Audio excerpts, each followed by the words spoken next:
tu veux t'asseoir. Je suis donc Elena Reville, je suis chercheur en sciences politiques. Je travaille à l'université de Grenoble-Alpes, notamment dans une structure qui fait partie du CNRS, mais qui a une vie un peu propre. C'est l'ODENA, l'Observatoire des non-recours aux droits et services. Donc c'est une structure qui a maintenant, je dis toujours 10 ans, mais elle a plus 10 ans depuis que je dis ça. Elle est née en 2003 avec l'idée de se dire on a tout un tas de dispositifs qui existent en France, on a des politiques publiques et souvent on les regarde, pour le dire vite, par le haut. On regarde ceux qui décident, on regarde aussi comment effectivement se passe peut-être la mise en œuvre des projets de loi, des lois, mais on regarde très peu ce qui se passe en bas, ce qui se passe en fait pour ceux qui sont les destinataires des politiques publiques, notamment sanitaires et sociales. Donc l'idée de travailler sur le non-recours, c'était de dire on a des gens qui utilisent effectivement les politiques publiques, mais on a aussi des personnes qui ne les utilisent pas nécessairement, qui n'y arrivent pas. Il y a des difficultés diverses et variées dans effectivement différents domaines, notamment le domaine des politiques sociales et de la santé.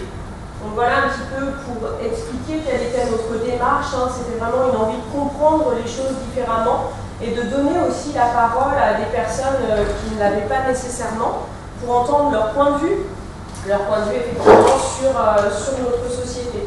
Aujourd'hui, je vais vous parler plus spécifiquement, je crois que sur le petit flyer de présentation, c'était marqué non-recours aux soins de santé. Donc c'est effectivement vraiment sur ce phénomène que je vais porter le regard avec vous.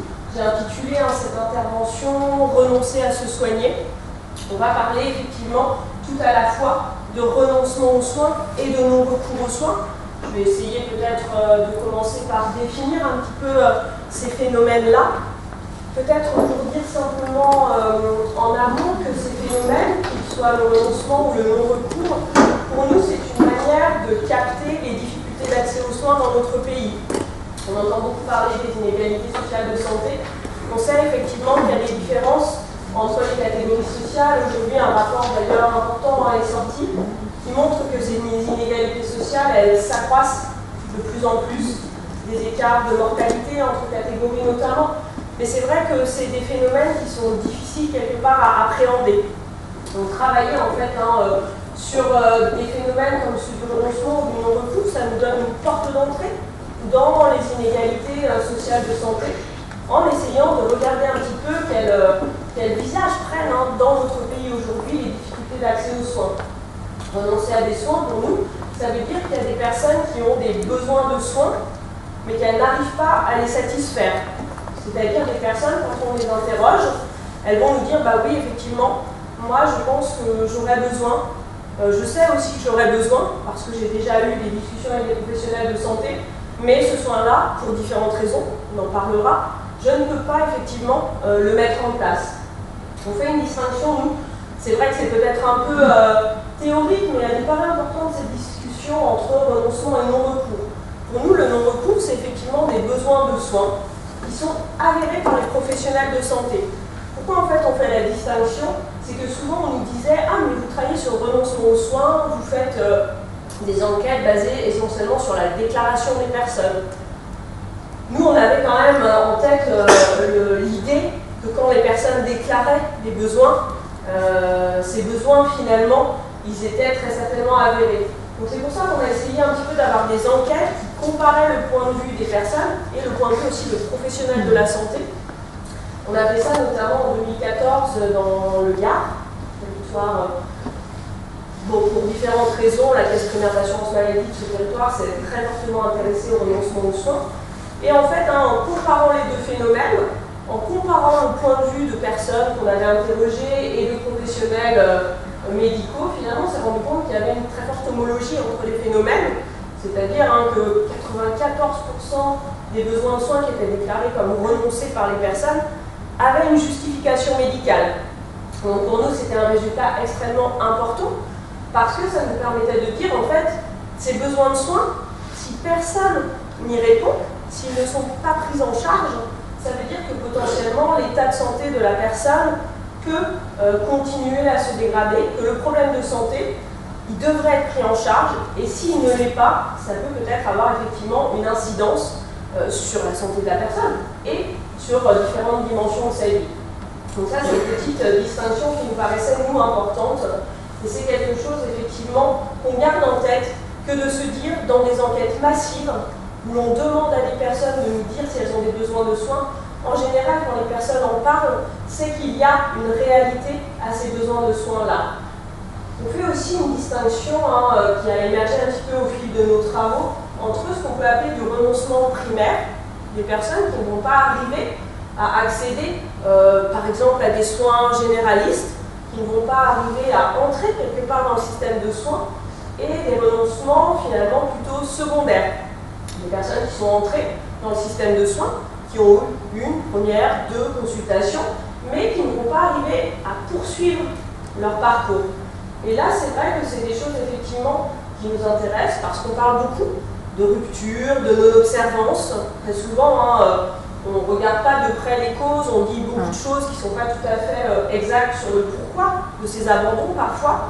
Mais ce qui nous paraît important, c'est vraiment de dire que renoncer à des soins, ça peut se positionner à tout moment d'un parcours et ça peut du coup avoir des incidences qui sont diverses et variées et on en reparlera. Nous, on travaille sur ce phénomène à partir effectivement d'un outil qu'on a construit il y a quelques années, en 2014, toujours dans ce département du Gard. C'est un outil qui est intéressant, en fait, le baromètre de renoncement aux soins, parce qu'en fait, on s'est dit, on a dans notre pays des enquêtes qui portent sur ce phénomène, mais qui sont toujours réalisées par des chercheurs, sans impliquer effectivement des professionnels du social, de la santé. Nous, ce qu'on s'est dit, c'est que pour aussi que les professionnels découvrent par eux-mêmes les difficultés d'accès aux soins, on pouvait peut-être les impliquer dans nos dispositifs de recherche et leur demander en fait d'être eux-mêmes ceux qui questionnent finalement les personnes sur la potentialité d'un renoncement. Donc finalement, sur ce territoire du Gard, on a formé de nombreux professionnels du social et de la santé, commençant par les agents de l'assurance maladie, des agents du CHU, différents professionnels de santé aussi libéraux. On leur a donné un questionnaire, on a même co-construit ce questionnaire ensemble, et on leur a dit, voilà, sur des périodes, vous allez passer ce questionnaire à toutes les personnes que vous rencontrez, et donc ce questionnaire avait effectivement pour objectif d'appréhender ce phénomène de renoncement aux soins. Donc c'est un outil, le baromètre de renoncement aux soins, qu'on a utilisé à plusieurs reprises. Dans le Gard 2014, je reviendrai un petit peu sur les résultats après, 2015 dans les autres départements du Languedoc-Roussillon, 2016 dans 18 territoires en France, notamment le Puy-de-Dôme. Donc c'est là où c'est intéressant parce que du coup j'ai repris un petit peu mes résultats pour essayer de centrer et de vous donner des chiffres aussi qui concernent vraiment ce département. Et c'est un outil qui va être mobilisé dans les mois, d'ailleurs qui est en train d'être mobilisé dans 22 territoires actuellement. Et jusqu'en 2019, on va le passer partout en France avec l'idée de se dire, peu à peu, on aura des données sur tous les territoires de France concernant effectivement ces difficultés d'accès aux soins qu'on va capter au travers effectivement de ce baromètre. C'est-à-dire que dans tous ces territoires, à chaque fois on a le même dispositif, on va impliquer les professionnels sanitaires et sociaux, on va les équiper d'un questionnaire, on va les former, et c'est aussi comme ça que peu à peu on participe à ce que cette question aussi du renoncement elle soit un peu mieux perçue, un peu mieux comprise aussi par les professionnels de terrain. Le diagnostic qu'on a fait en 2016, qui a concerné donc 18 territoires, notamment le Puy-de-Dôme, il a finalement porté sur près de 29 000 personnes, donc c'est quand même un échantillon qui est très conséquent. Et le taux de renoncement moyen qu'on a mesuré à cette occasion, c'est 26,5%. C'est-à-dire que parmi ces 29 000 personnes, il y a environ 26% qui nous ont répondu « Oui, moi je suis dans une situation de renoncement où je l'ai été dans les 12 derniers mois ». Parce qu'on s'intéresse toujours sur une période finalement de 12 mois, parce que si on remonte très très loin, des effets mémoire et tout ça peuvent aussi entrer en jeu, et puis aussi pour être comparable avec d'autres enquêtes. Dans le Puy-de-Dôme, du coup notre échantillon était de près de 1500 personnes dans ce département-là. on avait un taux de renoncement de 24,7%, donc un tout petit peu moindre, mais quand même très proche de la moyenne. Et vous voyez des taux qui oscillaient assez fortement en fonction des territoires. Le moins, c'était le Hainaut. Le plus dans ce baromètre-là, c'était la Drôme. Le taux de la Drôme, là, 33,8%. C'est un taux qu'on a trouvé aussi dans d'autres départements du sud de la France. Le Gard, c'était 30%. Les départements du Languedoc, autres, c'était 32,5%. Donc on voit quand même qu'on peut avoir en France des territoires où on a l'impression qu'il y a un peu plus effectivement de renoncement, mais de manière générale, c'est important de dire que finalement, on a quand même ce taux un petit peu moyen de un quart des personnes, quand on les interroge, qui déclarent être concernées effectivement par des difficultés d'accès aux soins. L'objectif aussi, au travers de nos études, c'est de dire qui sont ces personnes qui rencontrent des difficultés. Donc là, on voit bien que si on se met peut-être 10 ans en arrière, déjà les taux étaient un peu moins importants en France de renoncement aux soins si on en croit d'autres études. Et puis on avait vraiment une probabilité plus forte des personnes seules à renoncer. Là, on voit que la situation familiale qui expose le plus au renoncement, c'est effectivement le fait de vivre seul avec des enfants à charge. Dans le Puy-de-Dôme, effectivement, les personnes qui étaient dans une configuration de famille monoparentale, c'est 17% des renonçants versus 12% des non-renonçants. Donc simplement, ça veut dire qu'il y a une surreprésentation effectivement des familles monoparentales parmi ceux qui déclarent renoncer. Donc ça, c'est quelque chose d'important. On voit aussi que les personnes seules sont toujours concernées. Et on a vu aussi apparaître les couples avec enfants comme étant touchés par ce phénomène-là, ce qu'on voyait un peu moins avant. Et ce qui nous a interpellés aussi, et du coup on a essayé d'aller chercher un petit peu à comprendre ça dans nos travaux, c'est qu'avant, le phénomène de renoncement était assez individuel. Et là, on a essayé de poser la question à quand une personne renonce, est-ce que dans son entourage très proche, dans son foyer, il y a une autre personne qui renonce? Et effectivement, quand une personne renonce, il y a une probabilité plus forte qu'une autre personne du foyer renonce, et notamment que ce soit les enfants. Et ça, effectivement, c'est un résultat là aussi qui est un peu différent de ce qu'on pouvait trouver par le passé.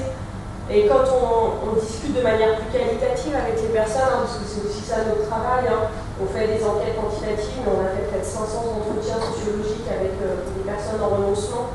Les personnes nous disent, dans l'idéal, j'essaye d'éviter ce type de privation à mes enfants, mais parfois, la vie devient tellement précaire, fragile, que je n'y arrive plus, que je n'arrive plus à éviter cette privation, et finalement, effectivement, le renoncement prend une dimension familiale.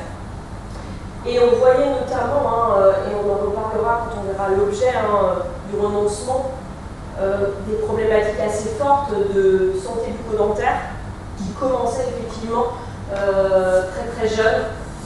Et effectivement, ça fait partie des petites choses qui ont retenu l'attention, notamment des professionnels de l'assurance maladie, parce que, se disant, il y a des formes de renoncement quelque part qui, on va être avec des guillemets, mais qui s'héritent aussi. On voit bien que le renoncement, on voit bien que les comportements aussi par rapport aux soins, ils se reproduisent parfois. Donc quand on a connu peut-être ça dans son enfance, on peut avoir aussi une prédisposition potentielle à se trouver aussi dans ce type de comportement plus tard. Donc simplement, c'était l'idée de dire, attention, il peut y avoir effectivement des choses qui se jouent dans les familles sur ces questions effectivement d'accès ou de non-accès aux soins. Ce qu'on voyait aussi dans le VRS, c'est que là, ce n'était pas une variable vraiment discriminante. Là, on rejoint aussi d'autres travaux, mais finalement, parce que toutes les classes d'âge apparaissent exposées au renoncement. Par contre, les formes de renoncement peuvent être différentes. Bien entendu, les soins renoncés ne sont pas forcément les mêmes. Et puis, les raisons en fait, de renoncer peuvent effectivement aussi se différencier en fonction de cette variable de l'âge. De manière un petit peu transversale, ce qui apparaissait, c'est pas vraiment une surprise, j'imagine que c'est des choses peut-être que vous voyez dans votre quotidien professionnel, peut-être que vous subodorez, mais c'est que les situations de vie de ces personnes, elles sont, alors, on ne peut pas parler de très grande précarité. Bien entendu qu'il y a des personnes en grande précarité qui sont concernées par les difficultés d'accès aux soins, mais ce qu'on voit émerger, c'est vraiment un renoncement qui va concerner des personnes qui sont dans des situations de vie fragiles ou précaires sur différents plans. En termes effectivement de ressources financières, par rapport à l'emploi, et souvent eh bien, c'est lié, avec une absence, une perte de certaines protections aussi, hein, la perte de la protection maladie qui peut parfois découler de la perte d'un emploi, malgré des processus de maintien de droit hein, dans notre pays. Il y a des situations où parfois on ne comprend pas hein, pourquoi il n'y a pas pendant un temps une couverture de base même. Et puis ce qu'on voit bien aussi, c'est qu'il y a une forme de précarité relationnelle. C'est des personnes qui nous disent souvent autour de moi, il n'y a pas forcément grand monde, j'ai pas forcément d'appui quand j'aurais besoin. Donc ces formes d'isolement, je ne parle pas nécessairement de solitude, mais d'isolement social et ou en marque bien familial, ça peut être quelque chose hein, qui va attiser les difficultés parce que finalement, les personnes nous disent oui mais moi j'ai été pendant un temps dans cette situation, mais j'avais autour de moi des personnes qui pouvaient m'aider ou qui pouvaient m'informer et ça m'a aidé en fait à me sortir de cette situation. Et quand il n'y a pas ça, bah, finalement on perd quelque part un des leviers qui peut permettre de se rapprocher des soins. Ces situations de vie fragiles aujourd'hui, on voit bien qu'elles ont été fragilisées. Et c'est souvent hein, là où c'est intéressant d'avoir vraiment un travail d'entretien qualitatif avec les personnes, c'est de les laisser raconter comment tout ça s'est peu à peu mis en place. Et très souvent, les personnes nous disent c'est arrivé après que, ou ça c'était suite à, et elles arrivent à identifier comme ça des moments, des événements où il y a eu quelque chose effectivement qui d'un coup est devenu peut-être moins évident entre guillemets. On a bien entendu aussi hein, des personnes qui sont dans des situations de vie qui depuis très longtemps sont chaotiques, mais il est assez fréquent quand même que les personnes nous identifient un élément ou plusieurs. Malheureusement, parcours sont parfois extrêmement compliqués, c'est cet intérêt hein, de regarder les parcours de vie, parce qu'on arrive à resituer aussi les choses sur le long terme. Bien sûr, les personnes parlent hein, de la maladie, elles parlent de la séparation, elles parlent bien entendu aussi des ruptures dans la vie professionnelle, que ce soit licenciement, que ce soit aussi des entrepreneurs qui vont beaucoup raconter des situations effectivement où peu à peu elles ont plongé des situations de faillite. Donc avec en plus, souvent dans la bouche des personnes, cette manière de dire déjà c'est difficile parce que je suis plus que j'étais, et en plus du coup ça a un impact notamment sur mes possibilités en termes de soins. Ce qu'on voit aussi en travers de ces enquêtes, c'est qu'il y a des moments de transition qui peuvent être fragilisants. C'est notamment ce moment vie active retraite, où parfois effectivement les choses ne se font pas, entre guillemets, aussi facilement qu'on pourrait l'imaginer dans la mise en place aussi des droits. On a aussi ces périodes de décohabitation pour les jeunes qui vont partir. J'ai vraiment en tête une jeune fille qui me disait c'est quand j'ai voulu prendre mon envol que j'ai arrêté le docteur. J'avais beaucoup apprécié cette manière très naturelle de le dire, j'ai arrêté le docteur. Quoi. Et c'était effectivement pour elle vraiment, j'ai voulu partir de chez moi, ça ne fonctionnait plus avec mes parents. Et là, tout s'est un peu cassé la figure et du coup, ça a apporté notamment sur la possibilité là encore de me soigner.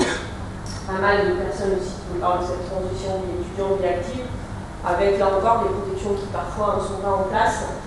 Et c'est aussi cette absence de protection, on y reviendra, qui va fragiliser potentiellement l'accès aux soins des personnes. Je crois qu'il est important de dire quand même que dans ce tableau, qu'on peut trouver un peu rude, ce qui est intéressant, et ce qui est un peu d'ailleurs parfois inquiétant, c'est que la très grande majorité des personnes qui déclarent un renoncement ont quand même eu une consultation avec un médecin au cours des 6 derniers mois. Je crois que dans le baromètre de 2016, c'était 84% des renonçants qui avaient eu une consultation. Donc simplement pour dire, renoncer à des soins, ça ne veut pas dire ne consommer aucun soin. Et c'est important aussi parce que ça veut dire que quelque part, il n'y a pas une rupture totale avec un système de soins, il n'y a pas une rupture totale avec le monde aussi des soignants. Donc potentiellement, il y a des possibilités aussi de porter le regard sur ce renoncement. Mais en tout cas, on voit bien effectivement qu'il y a différents types d'éloignement par rapport aux soins. Et bien entendu, c'est intéressant encore une fois d'écouter les personnes pour qu'elles nous disent comment elles vont hiérarchiser alors leurs besoins en général et leurs besoins de soins en particulier. Elles nous expliquent que tout ça se fait en fonction de différents paramètres, bien entendu, des paramètres financiers, mais aussi en fonction de leur disponibilité par rapport à des charges familiales, par rapport au fait peut-être de retrouver un emploi, mais on n'est pas sûr, donc on ne sait pas vraiment si on peut se projeter dans une démarche de soins. Cette démarche, parfois, on en a peur parce qu'on se dit si je me remets en route ou si on me dit demain, finalement, il faut s'arrêter de travailler, là, c'est pas possible. Donc on voit qu'il y a toutes ces petites choses-là qui viennent à un moment donné se mettre ensemble et les personnes arrivent très bien à expliquer comment elles s'y prennent au quotidien pour effectivement faire un peu des tris à la fois, on verra sur la question financière entre des postes de dépenses, mais aussi des tris vraiment dans ce qui leur semble essentiel à faire prendre en charge et ce qui finalement paraît, je mets vraiment ce mot-là, pouvoir attendre de leur point de vue, mais sans qu'elles aient parfois conscience de toutes les conséquences qui peuvent en découler. Ce qui était intéressant, et on avait peu parlé dans les études précédentes sur le renoncement aux soins, des personnes qui sont prises en charge à 100% par la sécurité sociale. C'est aujourd'hui quand même près de 10 millions de personnes dans notre pays. Et c'est vrai que dans nos échantillons, à plusieurs reprises, les personnes en ALD sont ressorties comme étant assez exposées effectivement à cette situation de renoncement aux soins. Et là encore, on voit bien que ce qui leur semble inaccessible, c'est des soins qui vont sortir de l'ALD. C'est aussi le fait que parfois les personnes ne comprennent pas complètement ce qui rentre dans le cadre de leur prise en charge. Et puis, bien entendu, il faut aussi entendre toutes ces explications du type j'en peux plus d'être dans des démarches de soins, ou cette dame qui me disait mais je me soigne pour mon autre santé. Donc elle faisait la différence entre des soins dentaires dont elle avait besoin, pour elle n'était pas en fait vraiment partie prenante de sa santé, et sa santé qui était liée au fait d'avoir effectivement une maladie chronique depuis très très longtemps. Donc elle faisait vraiment la distinction entre les deux, elle disait effectivement je me soigne pour ça, mais pour le reste, à la fois j'en ai ras-le-bol, à la fois j'ai pas envie d'en entendre parler, bien que ce qu'on pouvait voir en discutant avec des professionnels de la santé, c'est que l'absence de ces soins-là avait une incidence réelle sur les évolutions possibles de sa maladie. On voit que la plupart des personnes ont quand même d'une certaine manière un rapport avec le système de soins, qui est peut-être quand même rassurant, mais qu'on a une petite partie de nos échantillons qui est quand même dit ne plus consulter du tout, et ce depuis parfois plusieurs années. Des personnes effectivement parfois pour lesquelles on ne s'y attendrait pas. Et pourtant des personnes, on pourrait se dire, ouais bon en gros, ils n'en ont rien à fiche de leur santé, bête et méchant, mais on voit bien quand on discute avec les gens, que ça n'a rien à voir avec ça, que cette préoccupation elle est là, comme pour la plupart des personnes, mais qu'effectivement là encore, des quotidiens parfois tellement chaotiques ont fait que cette préoccupation-là, ils en sont venus quelque part à la nier totalement, à la mettre complètement de côté, mais parfois aussi pour ne pas justement être inquiets par rapport à leur propre santé. Encore une fois, je me rappelle d'une discussion avec une jeune femme qui m'expliquait un petit peu qu'elle n'avait plus du tout de contact avec les professionnels de la santé alors qu'elle avait des besoins de soins, parce qu'on pourrait très bien effectivement ne pas avoir de contact parce qu'on n'a pas besoin de soins, et c'est le cas de plein de personnes. Mais cette personne-là avait notamment eu une rougeole extrêmement forte, il n'avait même pas pu aller chez son généraliste, ce qui lui avait occasionné derrière des problèmes assez importants. Et elle expliquait très bien qu'elle avait une conscience accrue du risque maladie, qu'elle savait, qu'elle avait peur, et qu'elle se bridait dans plein d'activités d'activité. Elle refusait aussi des invitations parfois de ses amis pour certaines activités parce qu'elle avait peur de se blesser. Tout ça était très présent, tout ça l'inquiétait beaucoup, mais elle ne savait plus en fait comment réentrer dans une démarche de soins. Elle ne savait plus à quelle porte frapper, elle ne savait plus par où commencer, et finalement tout ça était devenu quelque part un cercle vicieux. Je parlais tout à l'heure de cette question des protections. Ce qui apparaît au travers du baromètre du renoncement aux soins, mais quand même bien d'autres travaux, c'est que l'absence de complémentaire à l'heure actuelle expose fortement au renoncement aux soins. Donc là encore, on voit une surreprésentation des personnes sans complémentaire parmi les renonçants. En Puy-de-Dôme d'ailleurs, cette surreprésentation est présente, mais on voit quand même que le nombre de personnes sans complémentaire est un peu inférieur à notre taux moyen. Mais quand même, 14% des personnes renonçantes qui se déclaraient sans protection complémentaire, et qui faisaient un lien direct entre cette absence de protection et leur difficulté d'accès aux soins. Mais ce qu'il faut voir aussi, c'est que certes, ne pas avoir de protection complémentaire, ça va surexposer, mais on a aussi tout un tas de personnes qui ont une protection et qui sont effectivement concernées par le renoncement pour des raisons financières, parce qu'effectivement, on a aussi vraiment une question dans notre pays de l'adaptation des protections. On peut parfois avoir effectivement pris une complémentaire parce qu'on a en tête que c'est important, mais on n'a pas beaucoup de moyens à y consacrer chaque mois. Donc on va être effectivement sur quelque chose d'un peu minimal, et finalement quand on va avoir des dépenses de santé, les restes à charge, les frais qui vont rester effectivement à la charge de la personne vont être importants. Donc c'est quelque chose qui est important à avoir en tête parce qu'on a beaucoup parlé, et à juste titre dans notre pays, de la nécessité d'être mutualisé depuis qu'on a eu effectivement toute une politique d'augmentation de la participation financière des patients, qui s'est renforcée notamment en 2004 avec la loi Bousque-Blazy. Mais on a assez peu parlé finalement de toutes ces protections, de tous ces contrats. On ne sait pas forcément bien ce qui est proposé, on ne comprend pas forcément bien ce qu'on souscrit, et finalement derrière, eh bien, l'effet protecteur, il n'est pas forcément suffisamment présent.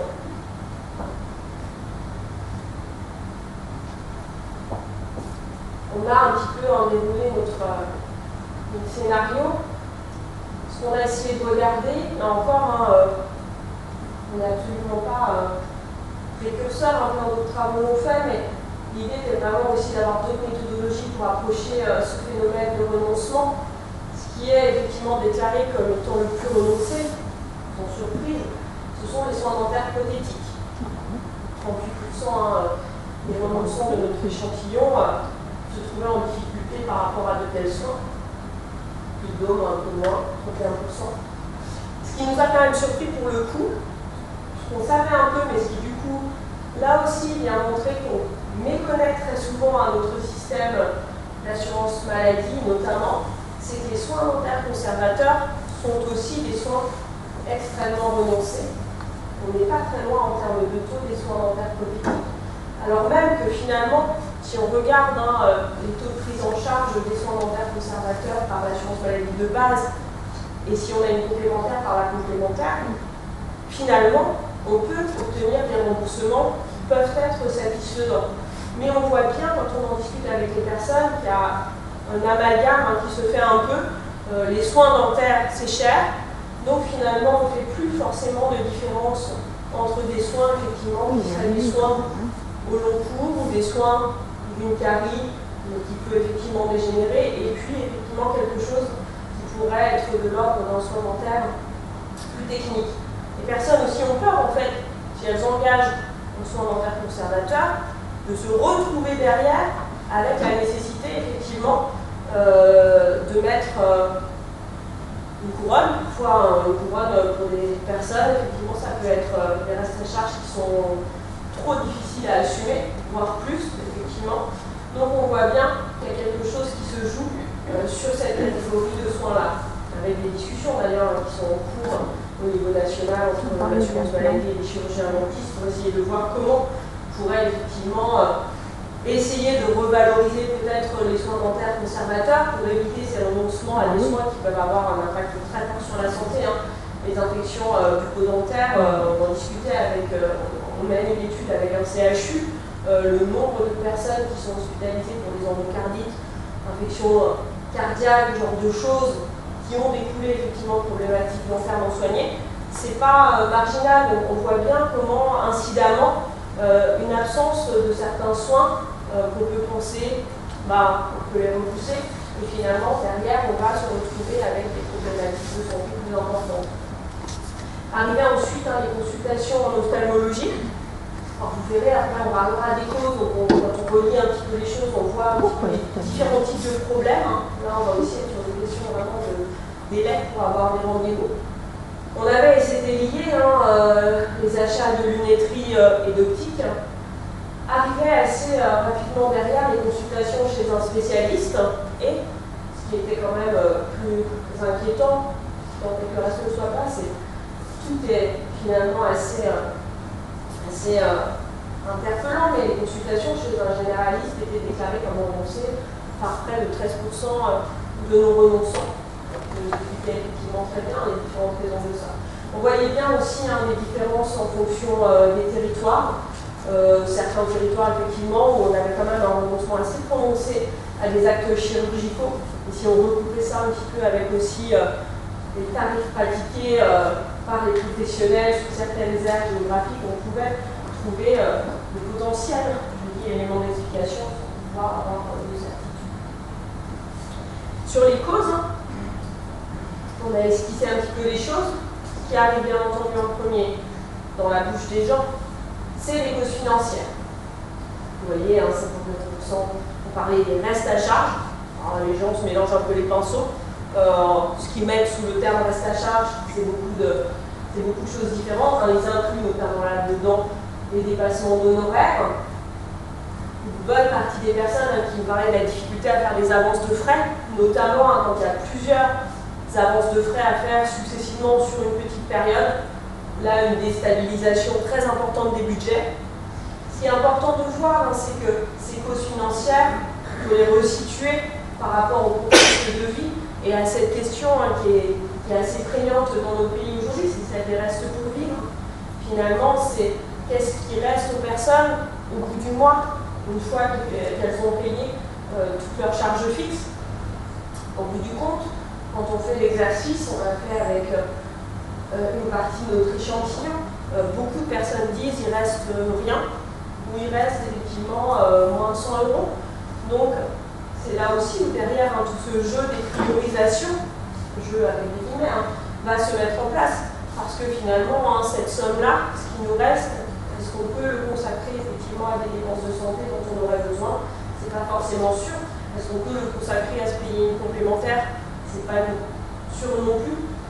On voyait aussi, ce qui nous intéressait, c'était de voir qu'il y avait des personnes qui nous parlaient d'obstacles financiers objectifs et qu'on avait toujours aussi cette question de l'imaginaire, de ne pas savoir, de ne pas être sûr de ce à quoi on va être exposé comme frais quand on va effectivement à une consultation, notamment spécialisée, et donc du coup d'avoir cette peur-là et donc de s'arrêter parce qu'on ne sait pas bien si on ne va pas être dans l'incapacité effectivement de financer ce qu'on va nous demander.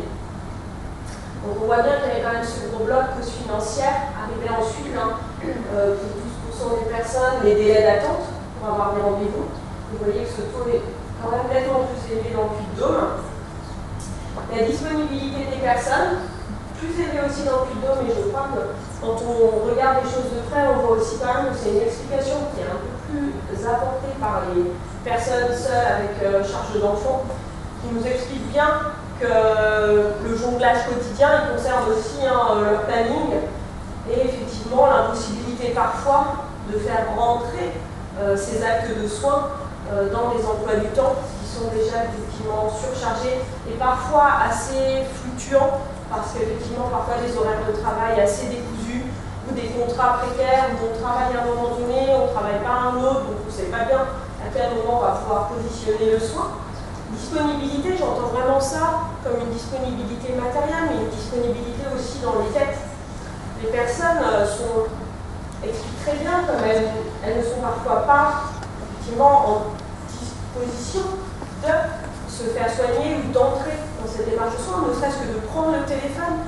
J'ai eu beaucoup de discussions avec des personnes qui me disaient, mais même pour moi, je sais, je perçois ce besoin, et le simple fait de devoir prendre mon téléphone, qu'on me dise peut-être que c'est dans très longtemps, ou qu'on me parle pas très bien parce que la personne en face de moi est elle aussi pressée, ça peut effectivement aussi des fois générer le fait de dire, bon ben là c'est bon, j'arrête tout, j'y vais pas quoi.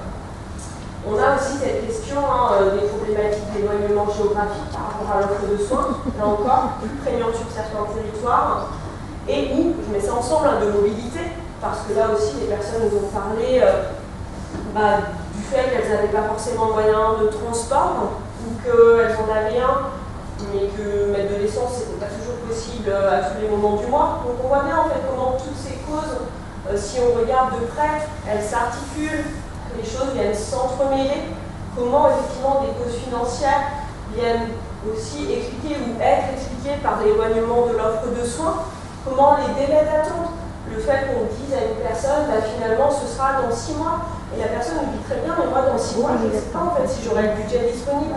Aujourd'hui je sais que je l'ai, mais dans 6 mois, vu que mes ressources sont très très fluctuantes, peut-être que je n'aurai plus ce qu'il faut, je n'aurai plus la trésorerie pour faire l'avance de frais ou pour payer le reste à charge. Donc je crois que c'est important de voir que tout ça, ça fonctionne ensemble, ce n'est pas des causes qui ne se parlent pas entre elles. Et puis ces causes principales, elles ne doivent pas masquer le reste, on en a un peu parlé, mais il y a quand même des craintes assez fortes, des personnes d'ailleurs qui viennent à parler des craintes quand vraiment on arrive à instaurer un climat de confiance et que finalement, au début, elles nous ont dit que c'était une cause financière et puis finalement, au bout du compte, je me rappelle d'une discussion avec un monsieur qui me disait « Non mais, vous me voyez là comme je suis, un grand baraqué et j'ai tellement peur du dentiste que la dernière fois j'ai fait une crise de panique sur le fauteuil. » Il ne faut pas minimiser effectivement parce qu'il y a vraiment aussi ce genre de choses, mais des choses qui, si on arrive à en parler, si il y a une attention qui est portée à tout ça, peuvent aussi possiblement être relevées.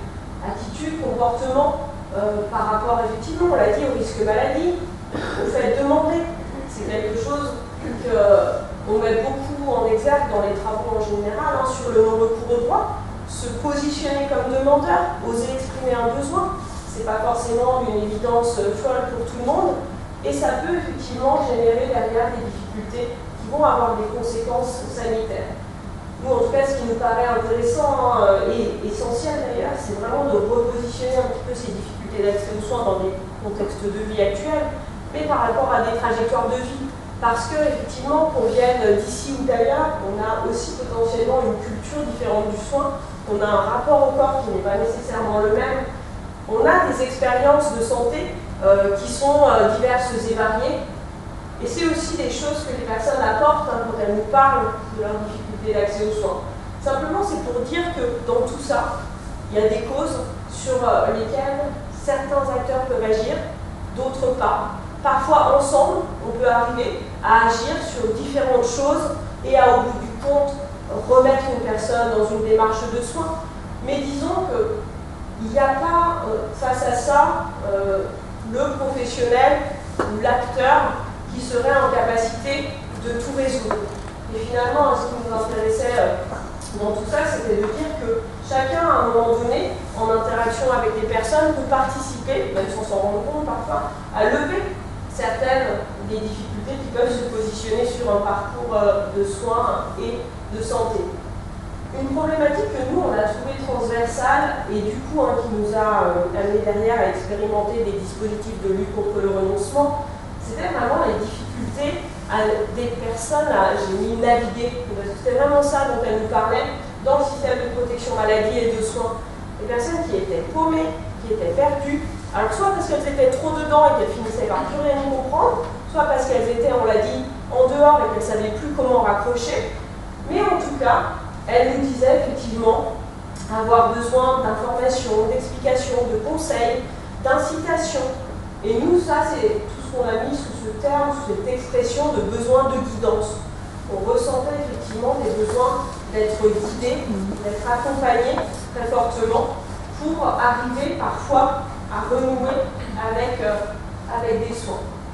Donc, je ne vais pas m'éterniser, on en a parlé de ces grands types de raisons qui viennent un petit peu expliquer le renoncement, et on voit bien que tout ça se joue dans une interaction entre des demandeurs de soins et des offreurs de soins.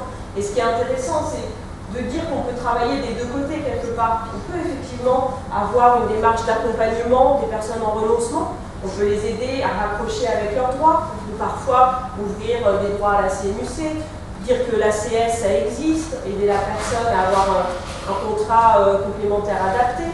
Certaines caisses primaires peuvent aider à faire des montages financiers pour prendre en charge certaines parties des soins. Mais aussi, on a cet autre côté du système de soins, c'est les offreurs de soins.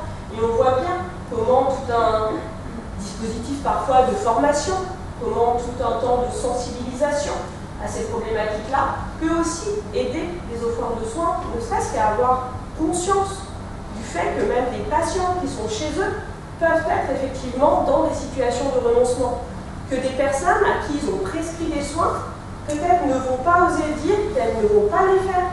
Et ça, c'est des discussions qu'on a beaucoup avec les professionnels de santé qui au début nous disaient mais, en gros, vous nous rejetez la faute dessus de ce renoncement, mais ce n'est pas du tout effectivement le propos.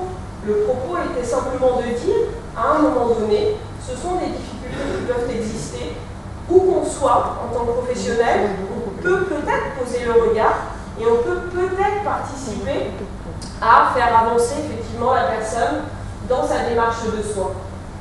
Mais ça, c'est vrai qu'il y a tout un travail derrière aussi qui peut se jouer sur l'éveil des consciences, sur la vigilance, sur comment être attentif, comment percevoir.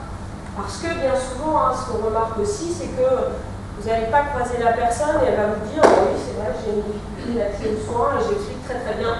Les personnes, beaucoup nous disent mais moi j'ai quelque part un peu honte d'en parler, ou en tout cas j'ai du mal à dire qu'il y a cette difficulté-là, parce que voilà, dans mon parcours de vie, je n'ai pas forcément été coutumier de ça. Donc il y a aussi tout ce travail, il me semble, de comment on arrive à poser le regard sur ces situations-là, si on veut derrière avoir une démarche pour les prendre en charge. Une démarche pour les prendre en charge, finalement, nous, l'Observatoire des non-recours aux droits et services, on est des chercheurs, mais on ne travaille jamais tout seul dans notre coin. C'est absolument pas notre objectif, et on ne pourrait pas de toute façon. Et vous l'avez compris au travers du type de méthodologie qu'on met en place, on est en interaction permanente avec les professionnels du monde sanitaire et social.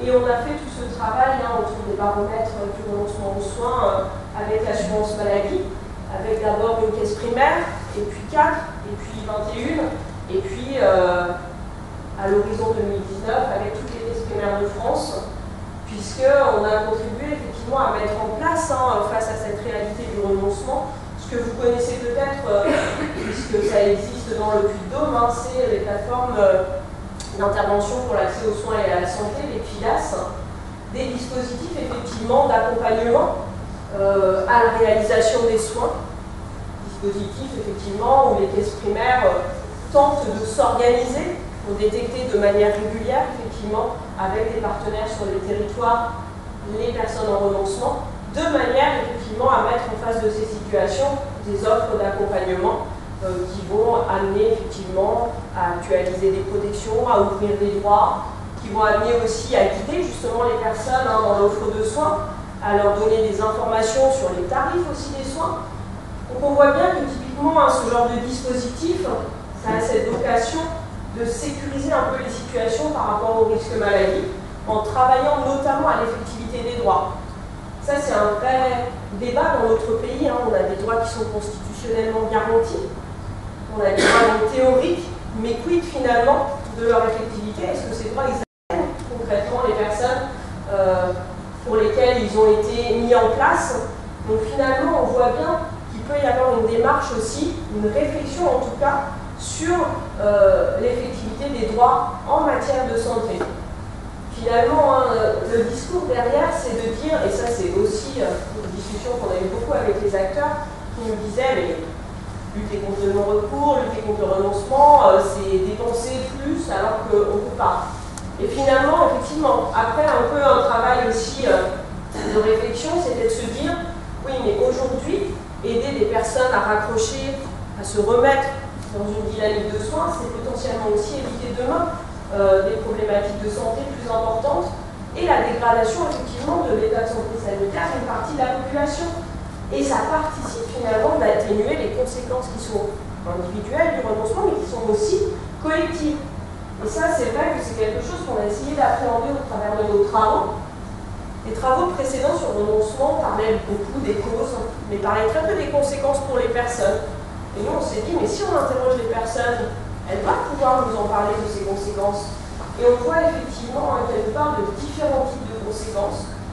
On voit qu'on a toute une partie des renonçants qui vont ressentir aujourd'hui déjà, ou qui vont craindre des conséquences sur leur état de santé. État de santé, on entend au sens large. On a notamment beaucoup de personnes qui vont nous parler des conséquences de l'absence de soins dentaires sur l'alimentation, mais avec parfois des conséquences derrière digestives, tout un tas effectivement de conséquences en chaîne. Donc là, on est effectivement sur des choses qui sont physiologiques, mais on peut avoir parfois des conséquences très directes sur l'état de santé, avec effectivement le déclenchement d'une pathologie qui va être liée effectivement à l'absence d'un soin en amont, ou alors l'aggravation d'une pathologie. On discutait avec un médecin généraliste dans la Somme qui me disait, mais moi j'ai rencontré un monsieur, il avait des difficultés au niveau de la prostate, donc je lui ai prescrit effectivement une IRM, il me semble. Le monsieur est reparti sans rien dire avec son ordonnance, mais il savait très bien qu'il ne pourrait pas en fait faire ce soin-là pour cause financière. Il a appréhendé l'avance de frais. Finalement, donc, il est resté comme ça. Il est revenu voir un mois après son généraliste. Le généraliste a dit bon, vous n'avez pas fait l'heure.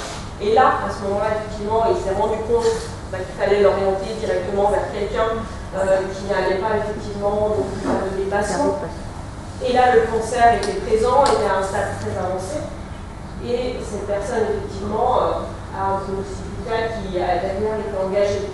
Donc on voit bien derrière comment les conséquences sur l'état de santé, elles peuvent être de diverses natures, plus ou moins intenses, avec une gravité plus ou moins prononcée. Mais ce qui est intéressant aussi, c'est que les personnes vont parler des conséquences, d'une partie d'entre elles, sur la vie professionnelle. Des personnes qui ne vont pas être appareillées, par exemple, sur un plan auditif, qui vont être dans des grandes difficultés, pour continuer à exercer certaines activités. C'est des espaces notamment où il faut avoir une bonne audition pour ne pas se mettre en danger, notamment dans un milieu industriel par exemple. Des personnes aussi qui n'osent plus aller à des entretiens d'embauche. C'est beaucoup des personnes avec des problématiques dentaires. Les gens disent toujours avec des mots très forts, mais voilà, une dame me disait, vous imaginez une sans dents là, à l'accueil de l'hôtel. Même si l'employeur ne me fait pas ressentir, je vois bien qu'il y a déjà un frein qui est là et qui peut être effectivement vraiment quelque chose qui va impacter le parcours par rapport à l'emploi. Conséquence aussi sur la vie sociale, des personnes qui expliquent très bien comment à un moment donné tout ça a généré des formes de repli. Là encore, je me rappelle d'un papy jeune, d'une soixantaine d'années, mais qui avait de gros problèmes d'audition et qui n'arrivait plus du tout à interagir avec ses petits-enfants et qui s'était complètement coupé aussi de ces plaisirs-là, qui disait mais j'ose pas dire en fait pourquoi, je veux plus les voir, parce que j'ai trop honte de citer avec les 25 fois et puis pas arriver à m'en occuper. Et ça rejoint ses conséquences sur la vie familiale. Une maman notamment qui avait une hypertension non traitée et qui, elle voyait très bien les effets aussi sur son quotidien, des formes d'énervement, de fatigue accrue, et elle me disait mais je n'arrive plus à gérer mes enfants quoi, et je deviens absolument insupportable, et elle faisait un lien direct entre le fait de ne pas pouvoir traiter certaines problématiques qui lui avaient été d'ailleurs diagnostiquées par des professionnels, et du coup derrière ça avait effectivement un impact assez fort sur son quotidien. Conséquences donc individuelles de diverses natures, conséquences on l'a dit pour la collectivité économique. On peut imaginer que des soins peut-être finalement qui seraient faits aujourd'hui seront moins coûteux que des soins beaucoup plus importants qui seront faits demain. Mais ce qui est intéressant pour nous sociologues aussi dans tout ça, c'est que les gens nous disent bien à quel point le fait de ne pas pouvoir se soigner, ça leur donne l'impression de ne pas être inclus dans la société. Et des personnes qui nous disent mais j'ai l'impression finalement de ne pas appartenir, de ne pas avoir les mêmes possibilités que les autres. Et derrière ça, on voit aussi des formes de défiance envers d'autres. Les personnes nous disent si moi je ne peux pas, parce que d'autres peuvent, c'est parce qu'effectivement à d'autres on va leur payer des protections, parce que d'autres ont beaucoup de sous et vont pouvoir se payer ces soins et vont faire monter aussi le prix de certains soins. Donc ça c'est intéressant derrière parce qu'on voit bien que là il y a de potentielles petites fissures dans le lien social. Et nous, on peut imaginer derrière ça des conséquences qui sont aussi politiques. Et d'ailleurs ce qui est très intéressant, c'est que quand on travaille sur le non-recours, aux soins et aux droits en général, on en arrive très souvent avec les personnes à parler de leurs opinions politiques. Et elle nous explique comment, à un moment donné, le fait de ne pas accéder à certains droits, le fait de ne pas pouvoir se soigner, ça les a amenés à avoir certains comportements, notamment au moment où elles devaient voter. Donc c'est ça qui est intéressant, c'est que finalement, derrière ces phénomènes-là, se joue tout un tas de choses pour notre société, et pas que celles qu'on pourrait imaginer en première intention. Voilà, je m'arrête là.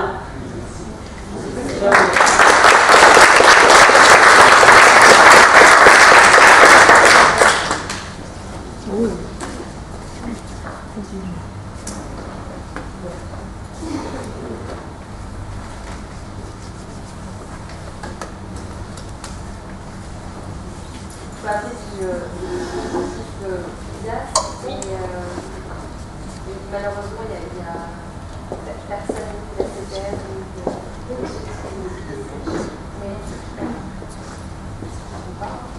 mais voilà, les personnes que j'ai rencontrées m'expliquaient qu'en tout cas, il y avait de grosses difficultés justement de recrutement des personnes dans le cadre du dispositif.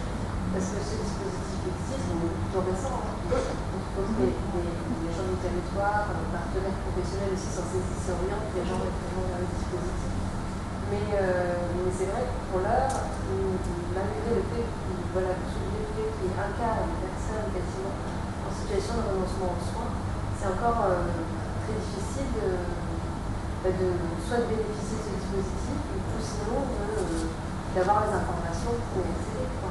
On voit bien, effectivement, dans ce que vous dites, qu'il y a cette question déjà de se donner les moyens de repérer en fait le renoncement, de s'organiser collectivement aussi pour porter le regard, d'arriver effectivement à, quand un dispositif se met en place, à le faire connaître de manière effectivement à pouvoir orienter, savoir quel type de situation aussi peuvent rentrer dans le dispositif. Au niveau national, les 21 FIDAS expérimentées en 2016 ont accompagné environ 10 000 personnes.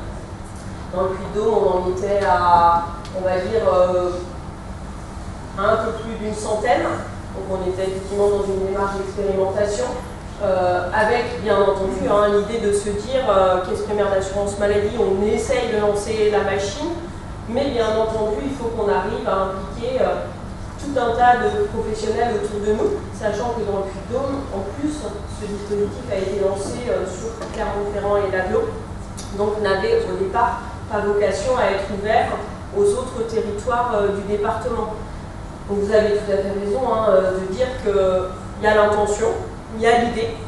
Bon, déjà, moi je reconnais le mérite à l'institution d'un coup de s'être dit qu'il y avait des difficultés d'accès aux soins dans notre pays, de s'être dit face à ça, il faut peut-être imaginer quelque chose. Mais c'est un exemple de tout un tas d'autres actions qui existent et qui, au quotidien, et vous en êtes certainement des représentants aussi, de tout ce qui peut être mis en place par des professionnels avec différentes expertises, parce que je crois que c'est vraiment ça où c'est intéressant. Là où les FIDAS peut-être ne fonctionnent pas forcément encore très bien ou de manière efficace, elles ont notamment une idée qui est à mon avis bonne, c'est de dire qu'il faut croiser les expertises. Il faut croiser les expertises administratives, les expertises sociales et les expertises médicales.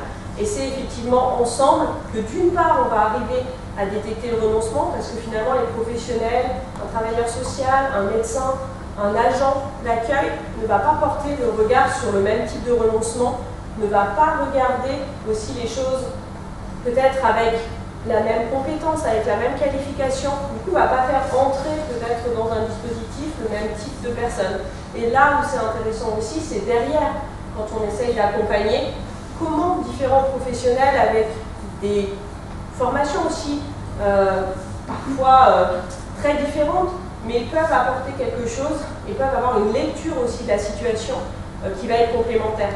Et là où je crois qu'il y a vraiment quelque chose, mais c'est dans ce dispositif-là, je parle de celui-ci comme je pourrais parler d'autres, hein, c'est pas une révélation que très certainement la complémentarité des expertises, ça peut être quelque chose qui peut faire levier face à ces situations où on voit bien qu'elles s'expliquent par différents types de raisons. La FIDAS qui est mise en place, effectivement, il y a une montée en charge qui est plus difficile, parce qu'ils nous demandent est-ce que c'est un certificat innovant et que personne ne connaissait. Elles ont commencé par faire des dossiers en faisant appel à des gens qui avaient fait des demandes d'aide financière pour les projets dentaires ou autres, et qui n'avaient évidemment pas utilisé l'aide qui est accordée. Donc, c'est leur premier dentaire. C'est comme ça que dans le Gard était née la FIDAS, voilà, dans le Puy-de-Dôme aussi. Et du coup, elles vont maintenant intervenir sur d'autres territoires de Clermont-Ferrand. Oui, il y a une ouverture peu à peu et une extension effectivement sur le département qui se fait progressivement, parce qu'il y a toujours la question de face à ça, combien on arrive à mettre en ligne de professionnels. Voilà, alors ça va être un dispositif qui est efficace, ce sont des gens qui ont pu y présenter et qui ont été satisfaits, mais au-delà de ce dispositif, en amont, bien en amont, il y a la CMU et la CS, il y a quand même, comme on parle des effectifs de droit, il y a quand même en amont un gros problème de connaissance, d'accès à ces dispositifs, de lourdeur du dispositif, puisqu'il y a des dossiers hyper compliqués à monter et puis il y a des gens vraiment sur site pour ces raisons-là, mais on se rend compte qu'il y a plein de gens qui seraient éligibles à la CS et qui renoncent. On voit bien d'ailleurs en France, nous on a d'abord, avant de travailler sur le renoncement aux soins, travaillé sur le renoncement à la CMUC et à l'aide complémentaire santé. Moi ma thèse portait spécifiquement là-dessus parce qu'on faisait effectivement le même constat que vous, que ces dispositifs-là effectivement ne touchaient pas en fait leur cible, et notamment pour la CS, hein, tout au début, moi quand j'ai travaillé là-dessus en 2006, donc 2 ans après la mise en place du dispositif, on était parfois à 95% de taux de non-recours pour certaines populations, avec une méconnaissance effectivement là pour le coup de cette prestation, du côté des personnes mais aussi du côté des professionnels. Et c'est quelque chose qui demeure parce qu'en fait, l'aide complémentaire santé, c'est, vous l'avez très bien dit aussi, le prototype du dispositif complexe d'accès. Il faut effectivement déjà savoir que ça existe. Après, il faut savoir qu'il faut aller vers sa caisse primaire d'assurance maladie ou sa caisse d'assurance maladie et si on est affilié à un autre régime. Il faut arriver à monter le dossier qui est commun avec celui de la CMUC, donc on sait la difficulté quand même, hein, notamment de justifier le 12 mois de ressources glissant. On sait tout ça. Une fois qu'on a fait ça, on a peut-être un accord, on va recevoir une attestation de droit. Une semaine après, on va recevoir un chèque santé. Avec ce chèque santé, il va falloir effectivement entrer dans le cadre, en plus de la labellisation des contrats, donc se porter demandeur de certains types de contrats. Bon, ben là, on a fait le résumé du parcours du combattant, quoi. Et effectivement, vous avez complètement raison de dire qu'on a mis en place ce type de dispositif à un moment donné où on voyait bien que c'était indispensable d'avoir une protection complémentaire, mais pour autant, les conditions de leur effectivité ne sont toujours pas, malgré les efforts, parce que je crois qu'on ne peut pas imputer aux professionnels le fait de ne pas tenter de rapprocher les personnes de leurs droits, mais ce qu'on voit bien aussi sur un dispositif comme la CMUC, c'est toutes les peurs aussi des personnes à entrer dans certaines catégories de bénéficiaires qui sont malheureusement stigmatisés ou auxquels on va appeler des représentations qui ne sont pas toujours très positives. Beaucoup de personnes nous disent ça, beaucoup de personnes nous disent certes c'est compliqué, mais j'y arriverai. Mais en fait c'est juste que je ne veux pas, parce que je ne veux pas dire que je suis un bénéficiaire de la CMUC, parce qu'effectivement on me renverrait une image qui n'est pas celle que j'ai de moi, et je ne veux pas qu'on me renvoie cette image. Et ça c'est triste, parce que je crois qu'il y a aussi dans notre pays une question qui est celle de est-ce qu'on se sent encore légitime à demander ce à quoi on a droit, et est-ce que finalement on se sent encore sujet de droit, tout simplement. Et je trouve que ces phénomènes de non-recours, ils sont intéressants justement parce qu'à la fois ils nous parlent de la complexité de notre système administratif, mais ils nous parlent aussi de la manière dont on va parler de notre système de protection sociale. On n'a pas toujours parlé de notre système de protection sociale de manière très rose. ces 20, 25, 30 dernières années. Moi, j'ai déjà bénéficié à la CRU à l'époque. Et il est vrai que c'est arrivé chez un médecin, c'est arrivé à la CPAL. On vous dit carrément, ah, vous savez, la CPAL. Voilà. Donc, à vivre, c'est pas facile. Mais ça peut être des médecins, des dentistes, des dentistes avec qui ça va être compliqué. Vous comprenez, c'est pas forcément avec le dispositif de soins dont vous avez besoin, mais vous êtes à la CRU. Hélas, je crois que ça fait un peu. Donc la crainte, elle n'est pas juste l'histoire de la crainte. Ah non, mais on est d'accord. Non, on est d'accord. Et d'ailleurs, de nombreux travaux ont essayé d'approcher ce phénomène qu'on a appelé, de manière un peu trop rapide, refus de soins, parce que c'est pas tout à fait ça. Mais effectivement, on voit bien, en tout cas, encore une fois, qu'on retrouve dans cette interaction entre les demandeurs et les offreurs, et que c'est aussi là que se jouent des choses dans la manière dont on se regarde, dont on se pense aussi, dont on se représente. Il y a vraiment la manière dont les personnes se représentent les soins, dont ils se représentent les tarifs des soins, les comportements des professionnels de santé, et inversement, on voit bien qu'il y a la manière dont les professionnels se représentent eux-mêmes. Donc effectivement, toute cette histoire de représentation, comme vous le dites très bien, derrière des impacts sur les pratiques et sur les comportements. Donc ça devient effectivement la réalité. Et c'est là où c'est dangereux, parce que finalement, la réalité devient expliquée par tout un tas de représentations pour lesquelles on ne sait pas bien sur quoi elles se sont construites en fait.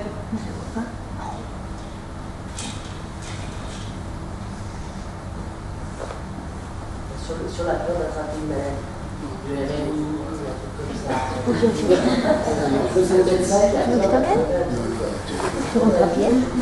parce qu'effectivement, je te ramène. Non, ne te dérange pas, j'en ai pour 20 minutes. Voilà. Tu as raison, tu as parfaitement raison. J'entendais aussi pas mal de professionnels. C'est ça qui est, je te raccompagne. La protection, un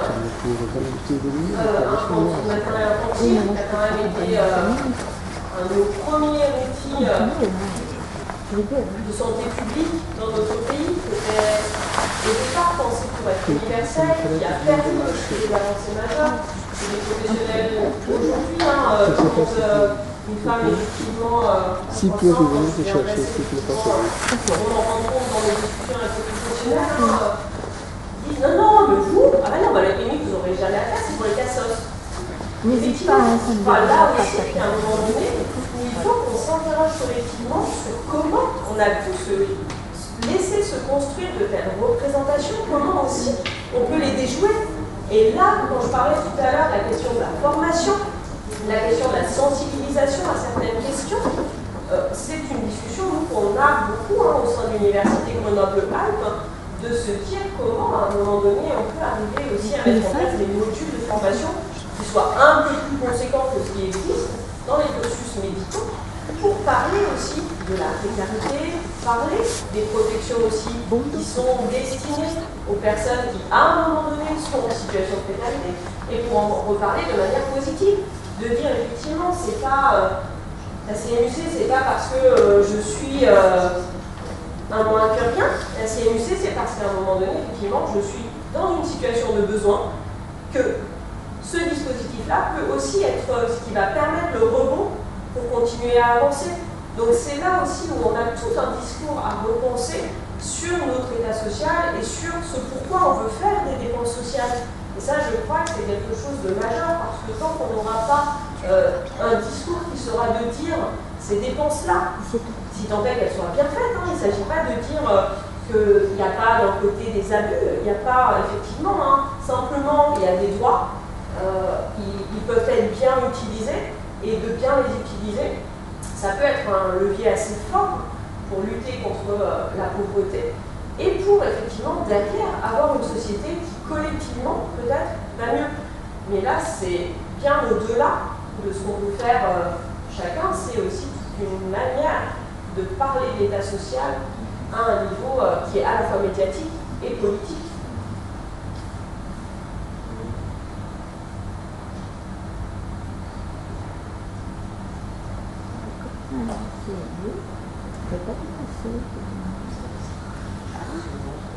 La variable du genre, elle n'est pas discriminante en fait.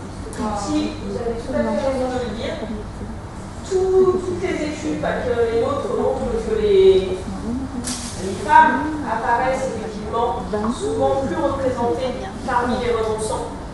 Je me méfie un peu de cette analyse, parce que je crois que là, les analyses justement en termes de genre doivent nous amener à dire, est-ce qu'il n'y a pas aussi une capacité plus forte des femmes peut-être à mettre en mots leurs besoins de soins et donc à les déclarer comme renoncés? Parce que finalement, parler du renoncement, ça veut déjà en amont dire être en capacité de parler de ses besoins de soins et d'en avoir conscience. Donc on peut imaginer, et c'est vrai que je suis toujours assez prudente parce qu'on voit bien une très forte, d'ailleurs dans le Puy-de-Dôme c'est très, très marqué, 68% des renoncants étaient des femmes. Par contre, les choses peuvent un peu s'inverser quand on rentre dans le détail des soins renoncés. Par exemple, les hommes ont une propension plus forte à renoncer à des soins généralistes, là où les femmes vont renoncer un tout petit peu plus, en tout cas dans notre baromètre, aux soins spécialisés, notamment à certains, mais parce que bien entendu, là, il y a aussi toute la question de la gynécologie qui vient être positionnée. Donc on voit bien que de manière générale, on a l'impression qu'il y a une surexposition des femmes, mais à mon avis, à comprendre aussi le fait peut-être qu'elles ont un autre rapport tout au long de leur vie à leur santé, une préoccupation, une attention qui est peut-être différente, donc ça je pense qu'il faut comprendre. Et puis après de dire, voilà, si on rentre dans des catégories de soins plus spécifiques, on voit que les choses peut-être peuvent changer. Il y a certainement des forces contradictoires concernant les femmes, parce qu'on peut effectivement penser, puis ça a été montré sociologiquement, que les femmes effectivement d'une part expriment mieux leurs besoins de santé, comme elles s'expriment de manière plus générale pour tout, et puis d'autre part sont plus conscientes. J'ai le souvenir d'une sociologue, Geneviève Cresson, qui disait que les femmes étaient les premières soignantes en termes de prévention notamment, et puis en même temps, on peut penser qu'elles sont celles qui renoncent plus, notamment en cas de situation familiale, parce qu'elles vont se sacrifier, dire des choses comme ça, pour leurs enfants prioritairement, donc elles sont soumises à des...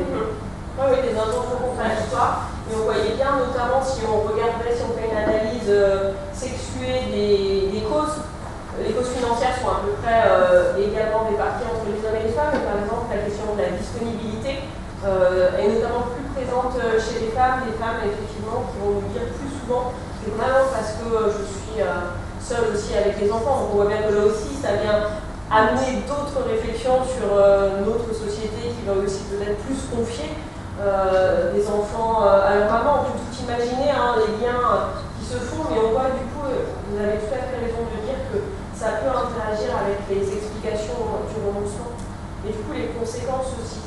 Parce que ce qui est intéressant, c'est de voir qu'il y a des formes, nous qu'on a appelées plus intégrées de renoncement. Il y a un renoncement qui s'installe plus que d'autres dans la durée. Et effectivement, à ce niveau-là aussi, on peut voir des petites différences entre les hommes et les femmes, avec du coup, certes, on perçoit son besoin de soins, on sait qu'on y renonce, mais on l'intègre et on finit quelque part par le nier et par ne plus en parler du tout. Moi, j'ai eu des discussions assez folles avec des personnes où il était visible qu'il y avait une difficulté, effectivement, par exemple, une problématique dentaire ou une problématique optique, et où les personnes n'ont absolument pas parlé de ça, de tout l'entretien, me disant non, me parlant d'un renoncement tout à fait autre, mais avec cette forme de négation aussi de certains besoins, parce que ça paraît peut-être parfois tellement inaccessible qu'on a poussé ça très très loin de soi, quoi. Et je me demandais si vous avez pu observer des renoncements aux soins, j'ai envie de dire, du système de santé classique, mais du coup des stratégies parallèles. Alors je ne dis pas de faire recours aux médecines parallèles qui peuvent avoir un coût effectivement inaccessible, mais à des pratiques populaires, entre guillemets, anciennes, enfin je sais pas, des espèces de stratégies de contournement. Complètement, ouais. C'était toujours une de nos questions quand on travaille sur nos recours, du coup, comment les gens font sans faire par ce qu'on peut appeler l'offre publique ou l'offre classique, quoi. Et on voit bien tout un tas de stratégies d'automédication notamment. Mais ce que j'appellerais pour le coup, on a deux formes d'automédication. Certains où on voit bien que c'est un choix, il y a une connaissance, il y a quelque chose qui se joue dans l'identité aussi. Et il y a une automédication contrainte où de toute façon, bon, on va regarder dans sa pharmacie, même si le truc s'est périmé depuis 3 ans, à un moment donné, on va le prendre quand même. Mais je dis ça parce que moi, ça m'a vraiment pas fait rire dans les entretiens que j'ai pu avoir avec certaines personnes, où là, on sent la mise en danger pour le coup, parce que soit des gens qui vont effectivement demander au voisin ce qu'il a dans sa pharmacie, soit des personnes, et j'en ai eu plusieurs dans un échantillon, j'en ai eu au moins 5, et 5 sur 200 entretiens, pour moi c'est beaucoup, qui ont fait avec des produits vétérinaires, et qui ont effectivement, ben voilà, se sont dit à un moment donné, de toute façon on ne peut pas faire autrement. Donc il y a quand même, notamment en termes de stratégie alternative, ça, et puis après, vraiment les personnes qui vont tomber dans certains pièges du marché aussi, qui vont payer parfois des lunettes coupes un prix assez exorbitant, alors que finalement, si elles étaient allées chez un opticien, peut-être ça ne leur aurait pas coûté plus cher. Donc les artefacts aussi, tout ce qui sont les artefacts de soins, sont présents. Donc on voit effectivement qu'il y a des personnes qui le mettent très en place, il y a des personnes qui font de l'automédication, je dirais contraint. Il y a cette question d'acheter des choses qui sont en libre service, entre guillemets. Et puis aussi toutes les recettes de grand-mère, quoi. Alors, il y en a qui m'ont fait, mais là aussi, on se dit, mais alors entre les bains au soufre, les fous de girofle et toutes ces choses plus ou moins, mais qui franchement peuvent prêter à sourire comme ça, mais dans ces situations-là, des fois, n'amènent pas du tout à sourire parce qu'on se dit, c'est pire après qu'avant, quoi. Mais en tout cas, les gens ne laissent pas les bras. C'était aussi ce qui nous intéressait, quoi, de voir face à ça, ce qui est parfois, du coup, génère des situations de colère terribles. Des personnes qui ont essayé de frapper à toutes les portes aussi pour trouver une manière peut-être de faire prendre en charge des frais de santé ou de trouver effectivement quelqu'un qui les orienterait vers un professionnel et qui ont tourné complètement en rond et qui n'ont pas réussi à passer par la bonne porte. Et c'est là où c'est intéressant de se dire, par contre, on voit bien que ces personnes, elles vont trouver un interlocuteur qui va dire, ah oui, effectivement, et on peut certainement mettre quelque chose en place. Parfois, les situations se dénouent assez vite, c'est ça qui est intéressant. La FIDA se montre très très bien sur certaines situations, effectivement, les personnes avaient erré avec leurs difficultés pendant longtemps, et puis finalement là, sont rentrées dans le dispositif, bam, bam, 2-3 petites choses mises en place, et derrière, on voit effectivement à l'évaluation qu'on avait faite de l'expérimentation FIDA, se montrait quand même que près de 70% des personnes qui acceptaient l'accompagnement au bout du compte réalisaient les soins renoncés. Et 66% de mémoire de personnes disaient je n'aurais pas pu le faire si j'avais pas frappé à cette porte-là. Donc je trouve que effectivement c'est quand même aussi vraiment des signes intéressants de se dire il y a quelque chose à faire, il y a vraiment quelque chose à faire. Quand on se dit qu'en fait c'est beaucoup de problèmes effectivement de navigation ou de je suis paumé et du coup juste aidez-moi quoi. Juste un moment, un petit conseil peut débloquer une situation qui pourrait avoir des conséquences assez lourdes.